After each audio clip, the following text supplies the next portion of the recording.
Sima aing sima maung dina bagian ke-27. Bismillahirrahmanirrahim. Dungkuk aing Ratu Galuh, dungkuk satria ti tanah Sunda. Calik aing calik pandita, saur aing sada guludug, sora aing sada gelap. Nuangku kaing taluk nu gagah, kaing nyerah. Nya aing satria ti tanah Sunda, nu deuk nuluykeun perjuangan karuhun Sunda. Nu diteundeun dihandeuleum sieum ku aing bakal disamper. Nu ditunda dihanjuang siang ku aing bakal diteang. Nya aing satria ti tanah Sunda, anu rek nuluykeun perjuangan karuhun Sunda.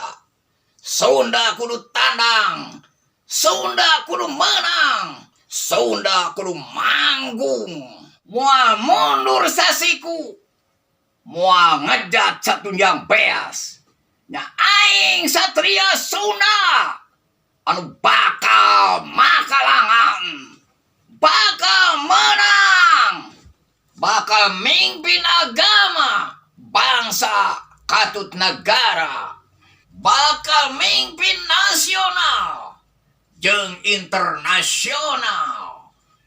Satria Sunda, Caturangga, Ratu Pamunah, Ratu Adil. La ilaha illallah Muhammad Rasulullah sallallahu alaihi wasallam. Urang antos dina waktosna, urang anti dina dongkapna aya dina katetapan Allah subhanahu wa ta'ala. Satria Sunda, Caturangga, Ratu Pamunah, Imam Mahdi bakal mimpin Indonesia, bakal mimpin dunia dina katetapan Allah subhanahu wa ta'ala dina mangsa nangke.